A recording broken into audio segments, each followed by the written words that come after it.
નમસ્કાર, આપ જોઈ રહ્યા છો વીટીવી ન્યૂઝ ગુજરાતી। તમામ મહત્વપૂર્ણ સમાચારો સાથે હું છું અંકિત। મહત્વપૂર્ણ સમાચારથી બુલેટિનની શરૂઆત કરીએ। રાજ્યમાં દારૂબંધી માત્ર કાગળ પર હોય તેનો વધુ એક પુરાવો મળ્યો છે સુરતથી।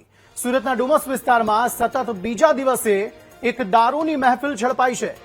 ગઈકાલે રાત્રે રાજહંસ બેલીઝા નામના ફ્લેટમાં 6 વેપારી દ્વારા દારૂ પાર્ટી કરવામાં આવી રહી હતી, ત્યારે પોલીસે બી ટાવરના 1317 નંબરના ફ્લેટમાં દરોડા પાડ્યા હતા અને સ્થળ પરથી જ 14 દારૂની ભરેલી બોટલ અને 2 ખાલી બોટલ જપ્ત કરી હતી।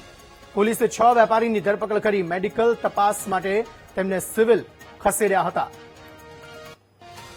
દારૂબંધીના ફરી એકવાર લીરે લીરા સુરતમાં ઉડવા પામ્યા છે, જ્યાં એક ફ્લેટમાં 6 વેપારી દ્વારા દારૂ પાર્ટી કરવામાં આવી રહી હતી અને ત્યાં દરોડા પાડવામાં આવ્યા, જ્યાં ટોટલ 16 બોટલ, જેમાં 14 ભરેલી અને 2 ખાલી બોટલ દારૂની મળી આવી, જે બાદ પોલીસે કાર્યવાહી હાથ ધરી છે। ગઈકાલે રાત્રે રાજહંસ બેલીઝા નામના ફ્લેટમાં આ દારૂ પાર્ટીનું આયોજન કરવામાં આવ્યું હતું।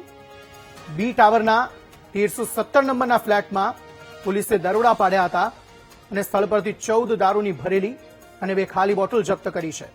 6 વેપારીઓ દ્વારા અહીં દારૂ પાર્ટી કરવામાં આવી રહી હતી। દારૂની મહેફિલ પર પોલીસ ત્રાટકી અને આ તમામ વેપારીઓની અટકાયત કરી લીધી છે।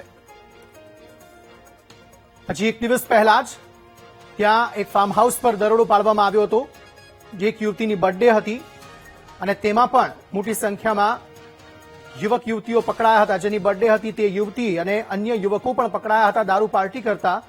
અને ફરી એક વખત સુરતમાં દારૂબંધીના લીરે લીરા ઉડતા જોવા મળી રહ્યા છે અને વધુ એક દારૂ પાર્ટી ઝડપાઈ છે। ગઈકાલે રાત્રે ડુમસ પોલીસ પેટ્રોલિંગમાં હતી, એ દરમિયાન બાતમી મળેલ હતી કે કેટલાક ઇસમો બેલીઝા નામની બિલ્ડિંગમાં દારૂની પાર્ટી કરી રહેલ છે, જે આધારે ત્યાં રેડ કરતા એક બી ટાવરના એક ફ્લેટમાંથી 6 જેટલા ઇસમો દારૂ પીતા મળી આવેલ હોય તેઓ વિરુદ્ધ કાયદેસર કાર્યવાહી કરવામાં આવી। પોલીસે જે આરોપીને પકડ્યા છે કોણ છે અને નામ શું છે અને એનું શું બેકગ્રાઉન્ડ છે આખું? 6 જેટલા જે ઇસમો પકડ્યા છે એ કાપડના વેપારી છે અને એ લોકો સુરત સિટીના જ રહેવાસી છે। સાહેબ, આ દારૂની બોટલ જે છે તે ક્યાંથી લાવ્યા હતા, કઈ રીતે તપાસમાં સામે આવ્યું છે, પ્રાથમિક વિગત શું મળી છે? એ બાબતેની તપાસ ચાલી રહી છે। સાહેબ, કેટલું ગંભીર કહેવાય, એક પોલીસ સ્ટેશન ફાર્મ હાઉસમાં થાય છે, આ ક્લબમાં આ રીતે, આ કોનું ક્લબ હતું કે કઈ રીતનું ફ્લેટ હતો કે શું હતું, શું કહેશો?